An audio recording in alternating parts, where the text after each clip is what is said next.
In this video, I'm going to cover calibration and traceability. If you've watched the other videos about gauges, you'll know that I've shown you how to calibrate or check calibration on pretty much every gauge we've covered, like micrometers, height gauges, indicators, calipers, many more gauges, and the standards that we use to check calibration.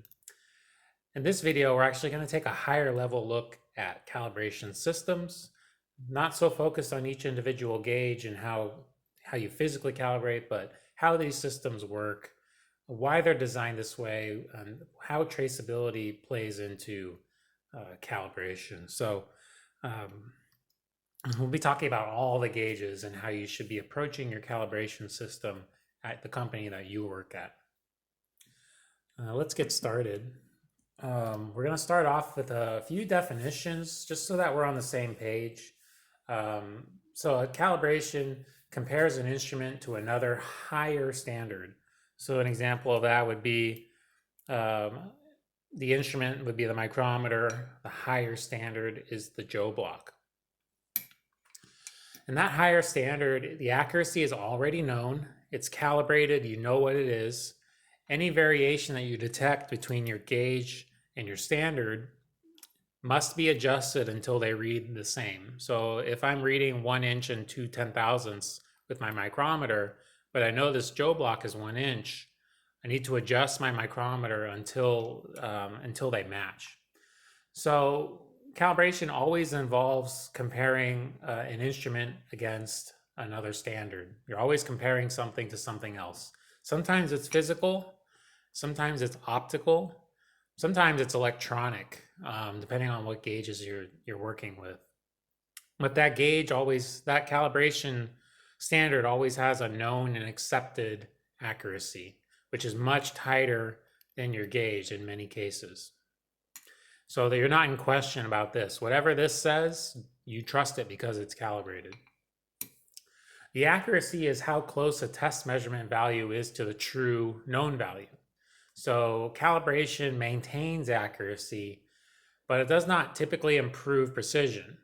So if you watch the video about precision, gauge R&R, and accuracy, you'll know I spent a lot of time on this. But when you're calibrating, you're not necessarily improving the physical precision. Sometimes repairs during calibration will do that, but typically you're not improving the precision. You're just maintaining the accuracy of what your gauge is measuring.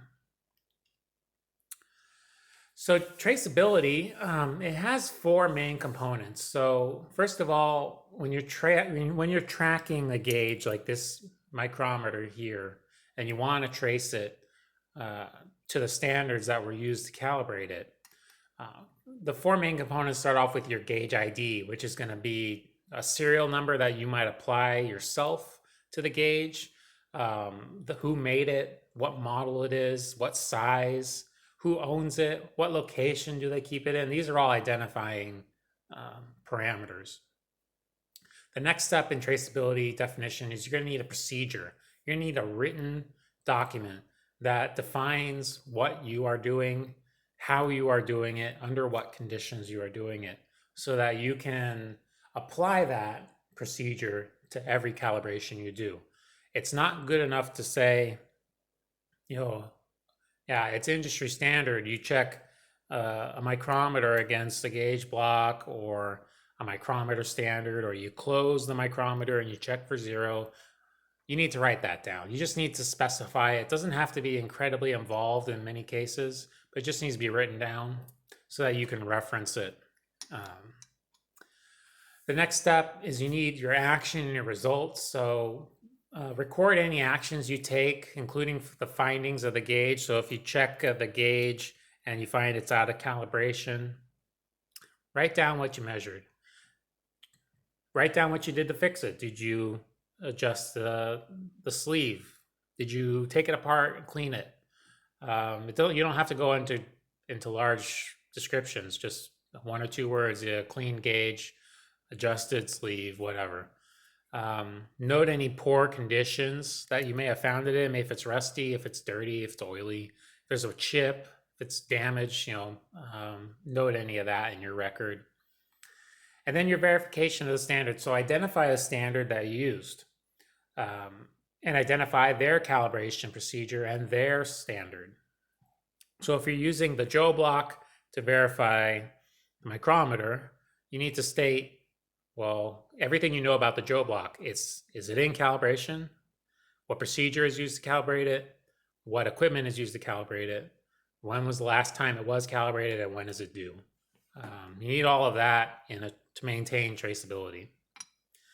Every aspect of the calibration needs to be traced to the higher reference gauge and procedures. So I need to go from the micrometer to the Joe block, from the Joe block to maybe the optical method that it used, the optical method to the standard that the optical method is compared against. So that's how we maintain the traceability. So your basic requirements, first of all, identify gauges for calibration and standards used with a unique serial number on the gauge or the case. So to start off your calibration system, assign a serial number to every tool that is used for final acceptance of measuring parts. If you want to make some things reference only, like a scale, even a tape measure, we'll talk about that in a little bit. You can do that, but anything you know is going to wear and need adjustment over time needs to be calibrated. Even things that are stationary, surface plates, 1, 2, 3 blocks, they move a lot, but we don't think of them as wearing, but they can. Angle blocks. So those all need to be in a calibration schedule. They'll need to have a serial number to identify them.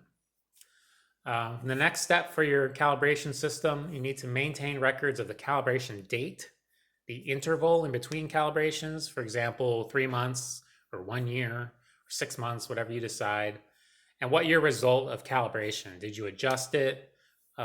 Did you change? Did you repair it? And what standards and equipment did you use? Number 3, you calibrate following the accepted standards that you have identified. These accepted standards should match what is acceptable to the industry. So you could write your own standard to calibrate something, but if it doesn't match closely to what industry has decided is acceptable, when you get audited, somebody might say, why are you doing it that way when the rest of the industry is doing it this way? Unless yours is advanced, is much more advanced and more accurate, which is unlikely. It's more likely you've chosen a method that is not accurate and is not acceptable. So go ahead and figure out what the industry is doing. Typically, the manufacturer of your gauge will state how they do it, what standards they're using, what methods. So you can just follow that, because whatever the manufacturer is doing is going to be, you can probably replicate in one way or another. Then you need to ensure traceability of all calibrations to known standards. So that means documenting what you're using, what standards you're using, what gauges you're calibrating with. Perform all calibrations to the known standards. So do your physical calibration.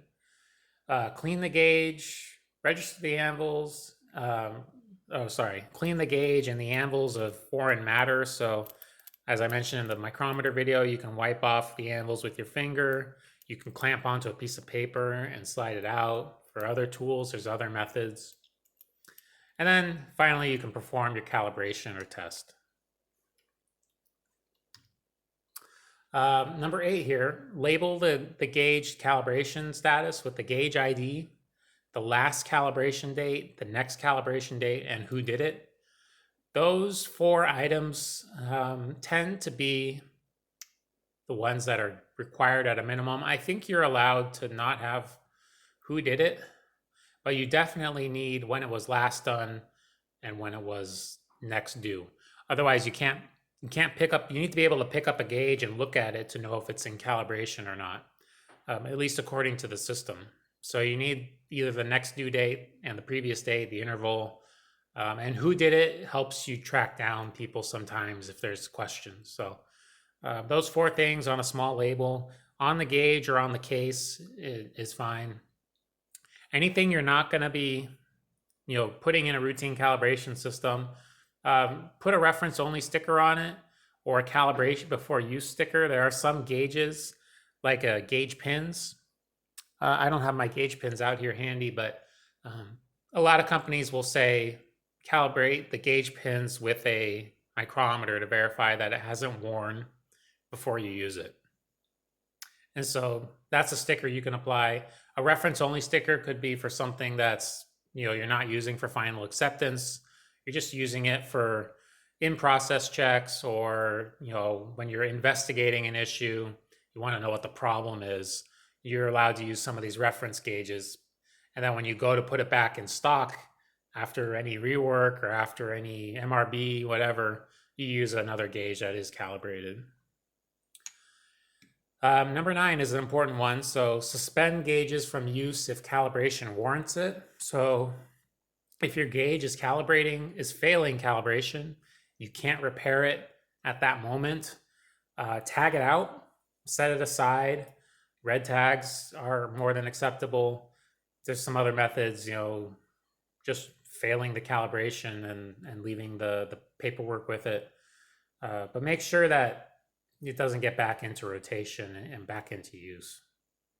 And number 10, if you do fail, obtain corrective actions on the gauges that fail.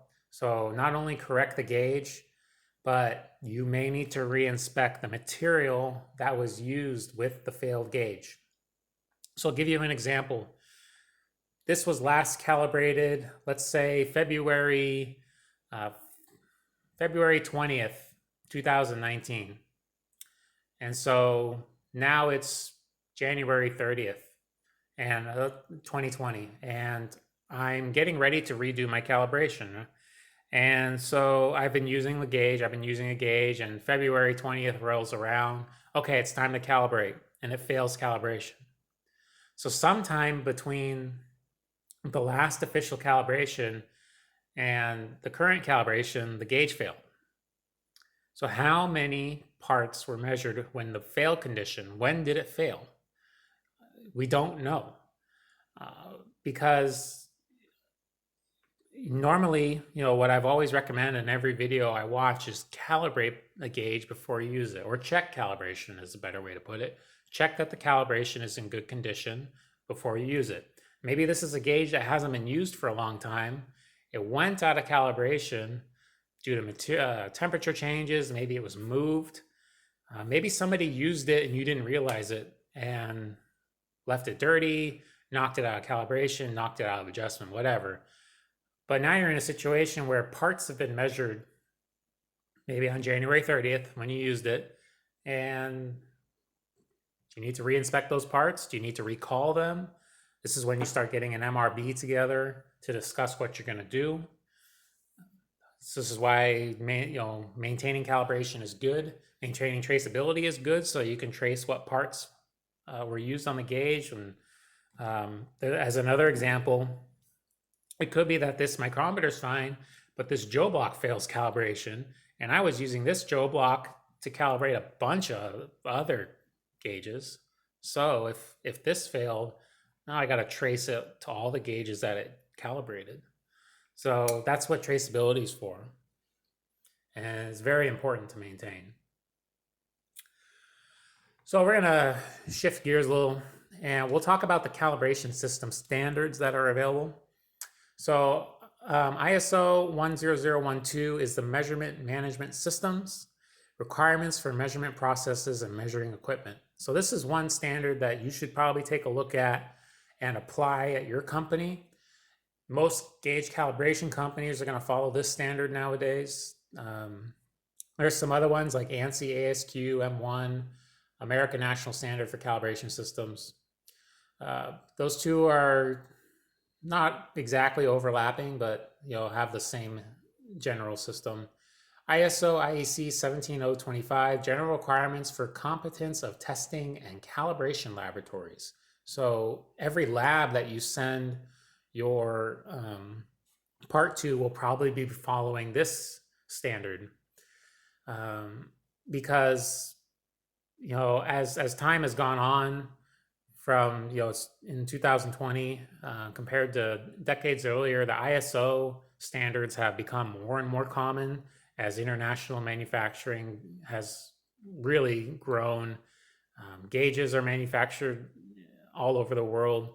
Manufacturing processes are all over the world. Assembly processes are not necessarily in the same place where manufacturing happens. So the ISO standards have just become a very easy way to coordinate amongst all these manufacturers and gauge companies. And so those two, the ISO 10012 and 17025, are going to be very common.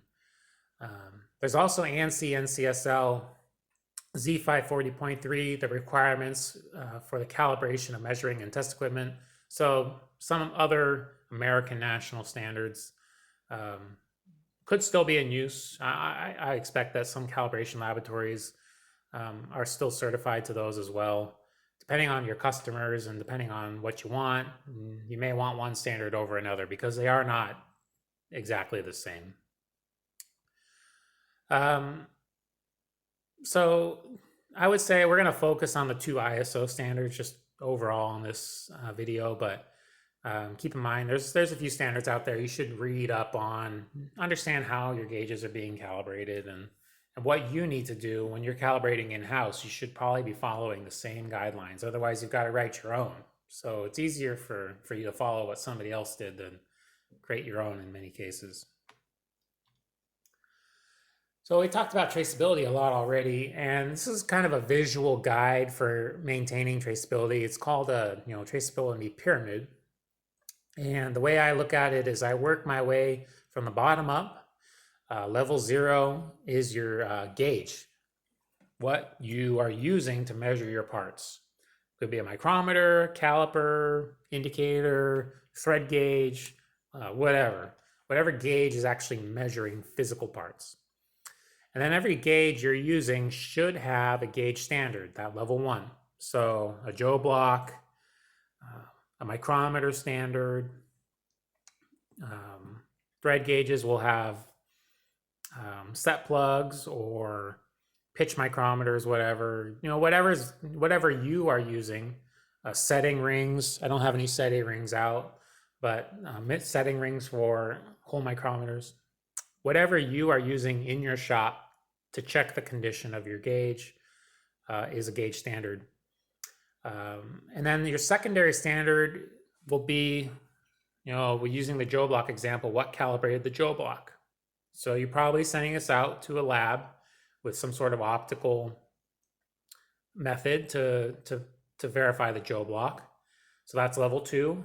Level 3, well, what verified the optical method?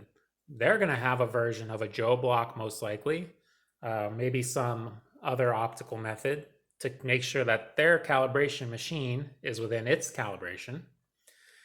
And then finally, you work your way up to the national standard.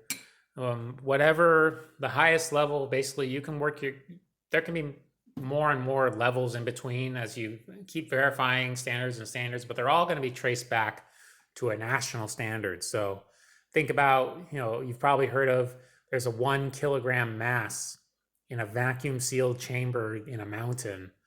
There's a 1 meter bar in a vacuum sealed chamber away from sunlight so that none of this degrades due to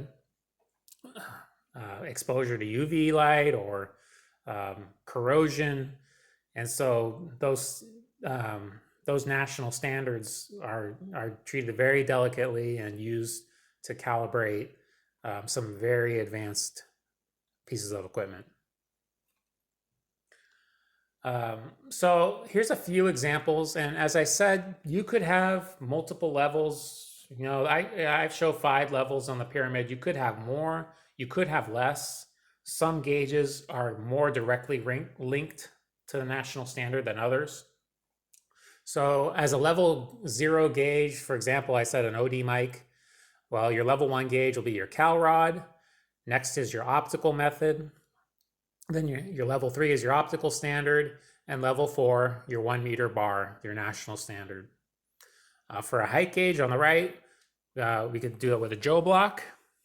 And again, from a Joe block, you go to an optical method, to an optical standard, back to a 1 meter bar. So all of these are being traced back to the 1 meter bar because we're mostly dealing with distance. Other standards might be traced to the kilogram. You're measuring mass. But from this video series, where pretty much everything we're measuring is a distance or a location. So everything's pretty much going to be traceable back to that 1 meter bar. And here's a picture of that. So 1 meter bar, 1 kilogram mass, 1 liter volume. The national standards very closely copy the international standards. So it might be in Switzerland. There's international standards that all of the national standards are made against. And these national standards, each nation should have one.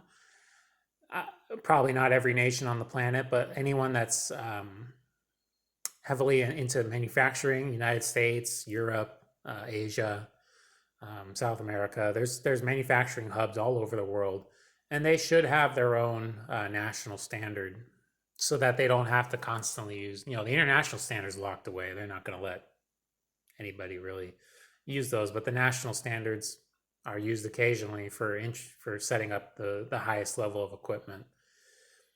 And actually, in recent years, I'd say in the last 10, maybe 20 years, the physical standards are not being used as much as light-based standards. So equipment has gotten so good at measuring the wavelength of light and how far it travels that you can actually use a laser or a certain color of light to calibrate some of this equipment instead of a 1 meter bar. So I think that's pretty interesting. As I mentioned, these standards are typically locked away to prevent them from corroding or degrading. But when you work with metal, what you'll realize, every material you work with relaxes over time. And this 1 meter bar is no different from that. It's going to grow no matter what you do. The molecules, the atoms, they just expand a tiny bit over time, and that's not going to happen with an optical method. So there'll be no material deterioration with those light-based standards. So that's why the industry is moving towards that, and you can have more of them available as well when it's a light-based. So next up, we're gonna talk about how do you choose a standard. In most cases, when you buy the gauge, it almost always comes with a checking standard, so you don't need to really think about it. But sometimes you will when you purchase gauges separate from their standards. So there's a 10-to-1 calibration rule of thumb, which says the instrument used for calibration should be certified 10 times more accurate than the gauge being calibrated. This way, only about 10% of the calibration tolerance is lost to uncertainty, and this is not possible in many cases. So what this is saying is basically, I have a micrometer that's accurate to 1/10,000th of an inch. I need a gauge block that is 10 times more accurate than that to satisfy the 10-to-1 rule. If it's not 10 times more accurate, if it's only 3 or 4 times more accurate, sometimes you got to live with that. As I'll explain, as you get higher and higher levels of accuracy, you can't always maintain 10-to-1. When at that second bullet point, we talk about uncertainty, that deals with every measurement you take, even the calibration measurements. You get a plus or minus, like, okay, this is what I measured, plus or minus a small window. And so when you have a 10 times more accurate, you get a 10 times smaller window. So you lose a little bit. But if you imagine that if this is accurate to 1/10,000th of an inch, and this is accurate to 1/10,000th of an inch, can you really calibrate when they both have the same plus or minus? That's why you want your standards to be at a higher accuracy level, and 10-to-1 is the rule of thumb that has been chosen. I do have another video where I talk about the 10-to-1 rule and the gauge accuracy and R&R, where I go into a lot more detail about the 10-to-1 rule. So please check that one out if you want to watch. If you want to learn more about the 10-to-1 rule, it has applications in calibration like this topic. It also has calibrations and it also has applications in measurement. So ANSI Z540.2 in 1997, it states that the measurement standard accuracy should maintain the 4:1 ratio or better compared to the calibration tolerance zone. So this is a official standard. The 10:1 rule is just a rule of thumb. You won't find it written anywhere. You can go back to the old military standards. I think it's 120, if I remember correctly.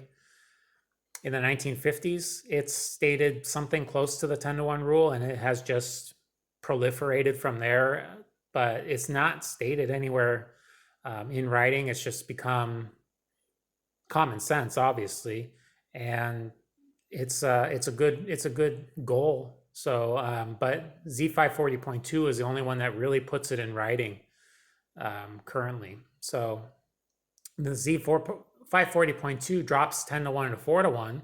So now you're losing 25% of your tolerance zone to the uncertainty of the standard. And that is mostly, in 1997, that's a realization that manufacturing has gotten more and more and more precise, and we're reaching the limits of our calibration being 10 times better. Sometimes you can't get 10 times better. You can only get 4 times better, sometimes only 3 times or 1 time better. So, or actually not 1 time better, but the same. So it's a realization that you can't maintain the 10:1 rule as you work your way up that chain of that pyramid of calibration. Next up, when you're talking about your calibration interval, you're going to choose your interval based on purpose of the gauge and degree of use. So obviously the manufacturers have a recommendation. They might say every year, every month, every 3 months, every 3 years. The manufacturer will usually give you that recommendation, but they're not your business. So you may want to choose your own calibration interval. You may want to extend it because you're really not using it that often, and calibration is expensive, and the gauge is very stable. There's no, you don't think it's going to change over time if you extend it. You might want to decrease the interval because you use it a lot.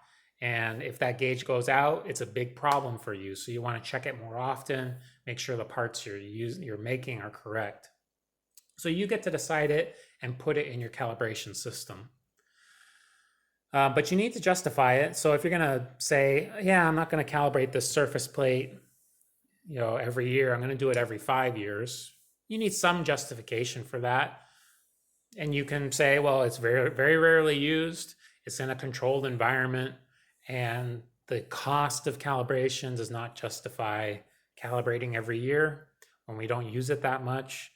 And our parts, yeah, we need a surface plate for our parts, but our tolerance of our parts is not like super very tight accuracy. So that could be one situation where you might extend it. And then, I might shrink a micrometer because I'm using a micrometer all the time and I want to be certain in it at all times. But when in doubt, if you go with the industry standards because you don't know what to do, that's more than acceptable. Check with your manufacturer. So I have a few recommended intervals that the industry has used, and some of these little tighter calipers you generally don't see every 3 months. You typically see every year. And because I use calipers so much, I don't want to wait a year to find out, oh, my caliper's out of calibration. I mean, these anvils wear. You use these anvils a lot over and over and over and over again. That the inside jaws will wear, outside jaws, you can damage your depth bar. So I like to check every 3 months. For a caliper, electronic, actually, that's debatable. I would, my internal check I might do every 3 months, and I might send it out once a year for outside vendor calibration. As I said, I want to be in-house. I have the ability to check it on a ring gauge, on a Joe block, And I want to do that every 3 months. But sending it out to calibration to the lab, I'll probably just do once a year to verify that, to get that feedback from the calibration vendor. CMM once a year, ring gauges, gauge blocks, hardness testers, height gauges, indicators. 1 year is fine for those. OD micrometers, bore micrometers. Again, with micrometers, there's a lot of moving parts. Well, not a lot of moving parts, but there's some sensitive moving parts in there. And I frequently need to adjust them because of the conditions that I'm working in are not temperature controlled, humidity controlled, and we're using them a lot on a wide variety of parts. So, excuse me for 1 second.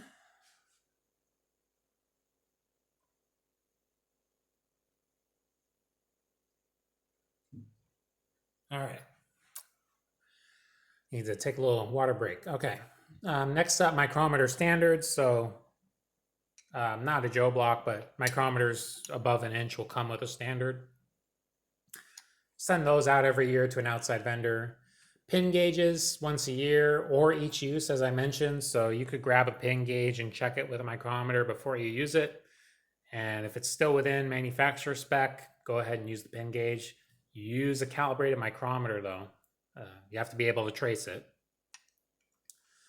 Surface plate once a year, you could extend that, as I mentioned. Surface roughness comparators or surface roughness electronic measurements 1 year. Roughness standard. Thread plug gauge, thread ring gauge once a year should be okay. If you use ring gauges a lot, they will wear more than plug gauges, so you may want to either have multiple rings available or decrease your calibration ratio, because ring gauges get a lot of wear, and when they wear, there's no adjustment. Well, there's some adjustment, I should say, but when they wear too much, after that, they're pretty much junk. You can refurbish them, but can't reuse them as is without changing. So for methods, you either got outside methods, outside vendors, or different methods you can do in-house.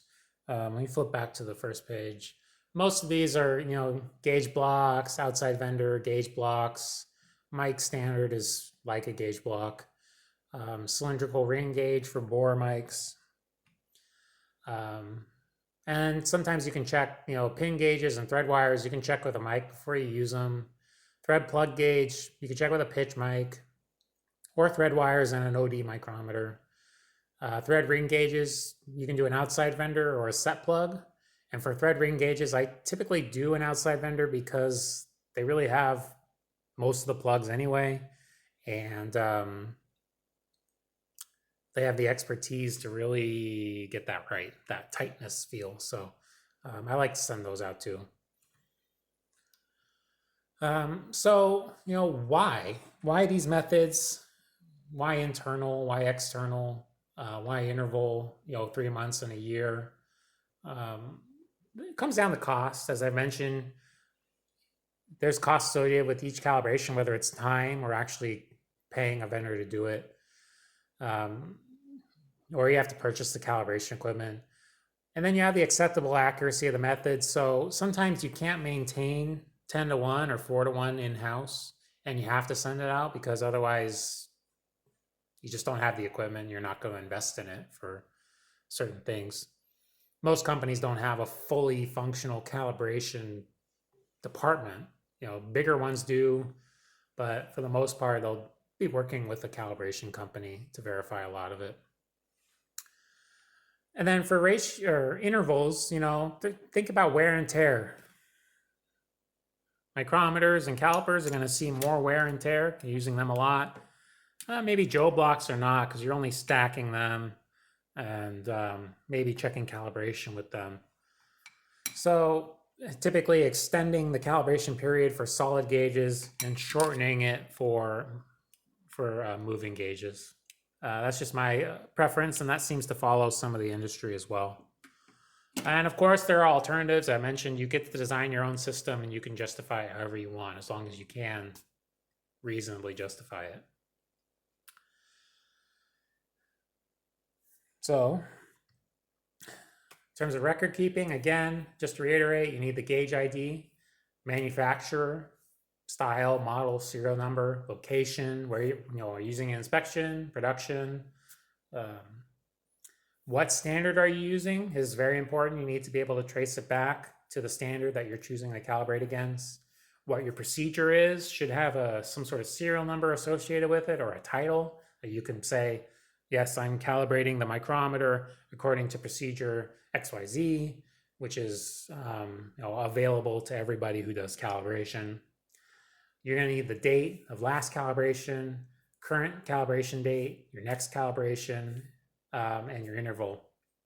So really, the current calibration just means, are you currently within calibration status? Is it passed or failed? You need to be able to answer that question if somebody asks you, what's the calibration of this? What's the status of this gauge? Is it in calibration or not? For the reference standards and traceability numbers, you need the ID numbers of your standards, the calibration dates of those standards, and the standards that you use to calibrate those as well. You'll need to record the measurements you took, the adjustments you might have made, and any damage or repairs that were noted and performed. So I have an example. A former student of mine very graciously sent me one of his calibration records. This was, I believe, for a micrometer. Yep, so it's for a micrometer. Datum Technologies in Santa Clara. Pretty cool company. I've talked to some people from there, and if you're in that area and you need some machine parts made, please look them up. They've I think you'll be impressed with what they do in terms of machine parts. So they've provided one of their calibrations for a micrometer. And if we kind of go through this, the calibration has a number itself. I should point out, all the blue squares, I have redacted a little bit of information that is not necessary for this lecture, but it does pertain to the calibration company itself. Don't necessarily need to involve them in this video, so just removing in case they don't want their information out there. But either way, they have their company address, they have their name and logo, their certification number, so you can trace it back. You have this piece of paper and you say, oh man, I lost my certificate. Can you send me a replacement? It's this number. Just give them the number, they can send you a replacement. Datum Technologies address is here. The date that the calibration was performed, February 24th, is here. You have a control number. The calibration company assigned their own control number. Datum Technologies assigned a control number, DT155. So Datum is tracking it, DT155, and the calibration company is tracking it with another number, but they're cross-referenced, right? They're cross-referenced on this document so they can be traced to each other. We have the gauge type micrometer, made by Mitutoyo, model number, size is 0 to 1, same size as this one here. The temperature and humidity conditions under calibration, the location performed at their facility. There is a work order number associated and a purchase order associated. Serial number for the gauge, so that would be actually engraved by Mitutoyo somewhere on the gauge, usually the sleeve for a micrometer. Received condition, intolerance. Return condition, intolerance. Intolerance. So, once again, cal date, February 20th. Calibration interval, 12 months. Due date, February 20th, 2021. So this calibration is a different approach than what I've explained to you. I said I like to do these in-house every 3 months. Datum Technologies is sending these out every 12 months. And I could justify both approaches. I know Datum Technologies will be checking their micrometers with a standard before they use them. So they're not waiting 12 months and never checking their micrometer themselves. But they want that extra traceability, that extra security in having a third party verify their micrometer once a year, which is a great way to do it. I'm not gonna complain about that at all. So if you want to do it in-house, you've got to get your calibration block sent out. So sooner or later, you're sending something out. Data and Technologies is sending out their micrometer and checking it in-house before they use it, so that they're not having to wait a year to find out, oh, it went bad. They're finding out right before they use it if something went bad. On the next bottom of the page, continuing this example, they have the standards used to calibrate their equipment. So they have an ID number for the equipment that they used. It's a gauge block set. It was made. It's a model number, a serial number. It was made by Starrett, and its due date is July 25th, 2021, which is well into the future of the calibration date. And there's a traceability number right here. So if you need to pull the information on this calibration, you can contact the vendor and ask them, can you get me the information relative to this number? And they will trace it back, and you can keep going if you need to. And some companies need to do this before they award contracts, before they accept product. They'll go through the method of tracing back the gauges. So it's really important to maintain it. And then they have a procedure. So it had an ID number, it has a description for micrometers. This is what the calibration company used to verify. Then the technician signed it, and the supervisor or QC approval signed it. And on the bottom here, with a bunch of mumbo jumbo, legal stuff, this states the ISO. Again, they have 17025 and ANSI NCSL 2540. So these are the standards that the calibration lab are using to calibrate pretty much all of their gauges. And they will have certificates, audits. They will have passed audits on standards to verify that they're doing the right work. So we'll talk about the chain of calibration. Again, I just went over an example now and earlier. Every link must be calibrated. The gauge, the working standard, the next standard up, the next standard up. They all need to be calibrated. And if a higher level, fails, everything below it becomes in question. So it's really important to not fail. And if you are going to fail, this is at the most risk. It's also at the lowest chain, right? Well, this is connected to all your product, obviously, but if the gauge calibration company had something that failed, there's a lot of gauges associated with that failure. So gauge calibration companies are very careful with their equipment and maintaining calibration. And then again, what happens when a higher level fails? Something went wrong between the last calibration and the current, but when did it happen? What about all those gauges? What about all the parts that were associated with those gauges? There's going to be a lot of re-verification, corrective action, root cause. There's going to be a lot of investigation going on by the calibration company, or hopefully it wasn't a calibration company, but I've had gauges fail all the time. It's unfortunate, but it happens. You need to be prepared for it. And if you've got a traceability chain, then you won't have it. You won't have as hard a time as tracing it. So one of the reasons why calibration intervals tracking and traceability is simply to avoid these problems. You're basically saying, we figured out if we measure the calibration of this gauge at this interval, it always maintains calibration. If it always maintains calibration, we don't have to do these investigations, which is great. If you extend calibrations and then they fail, well, then you've got to do investigations. So you shorten them to make sure you don't.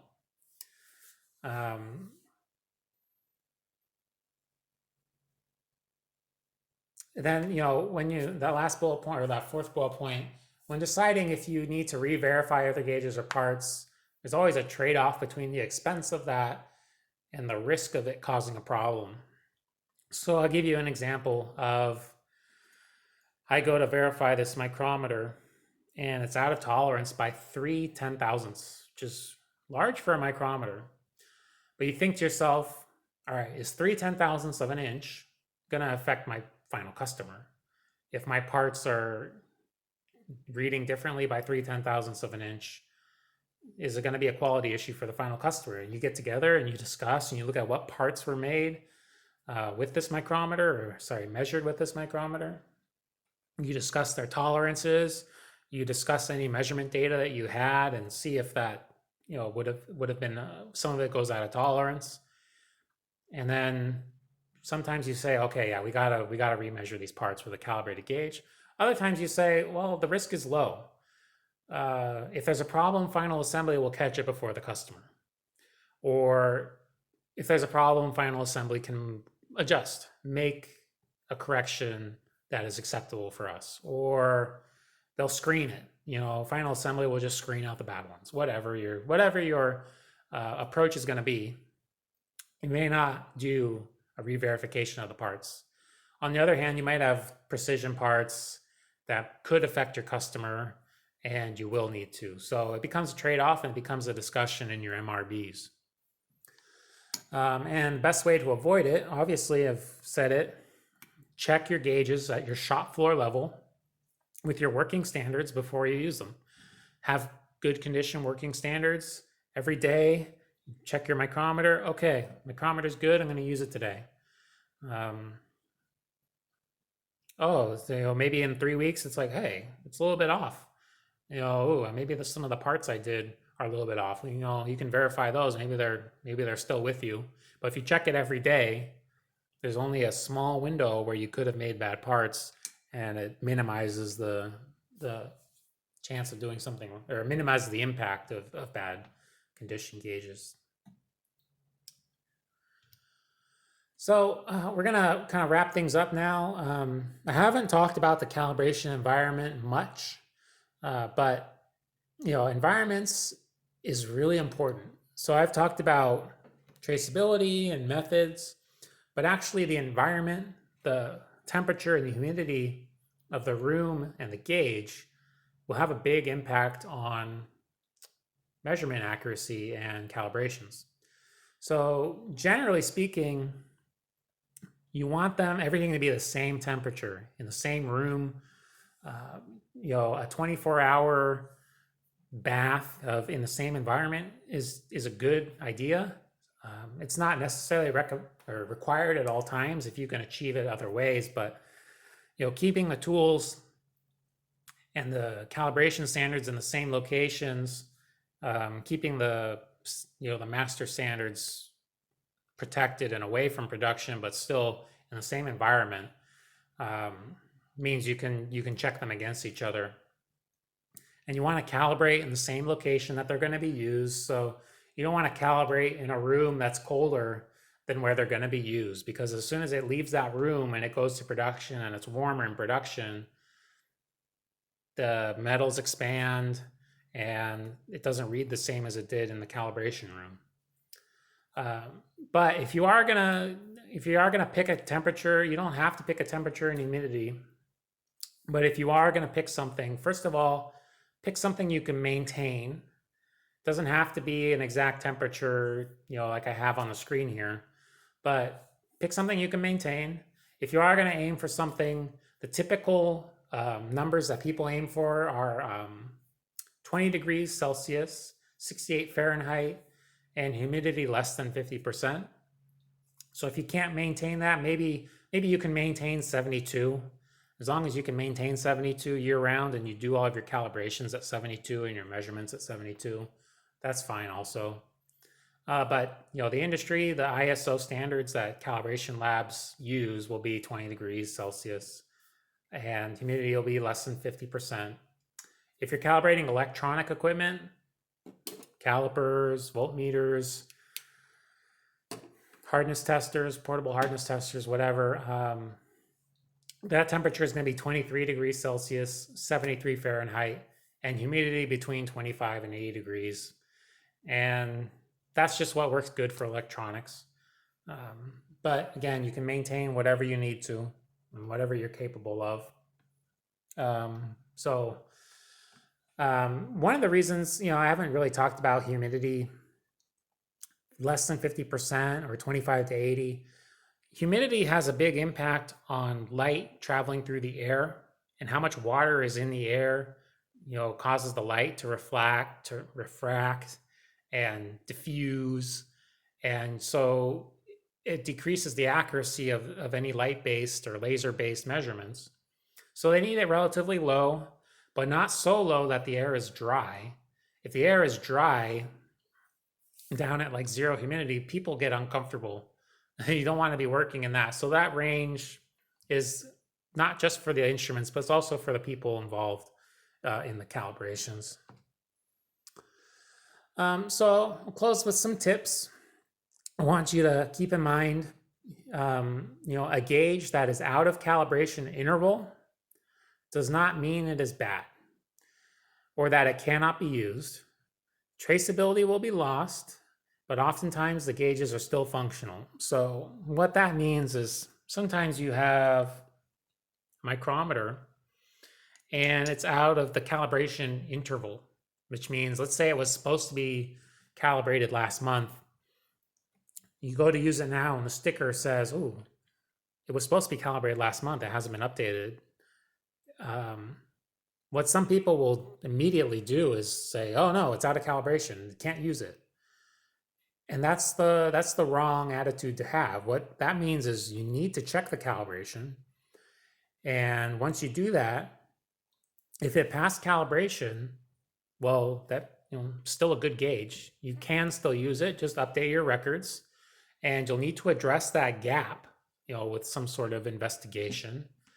But if it was still within calibration when you checked it, then it never actually was physically wrong.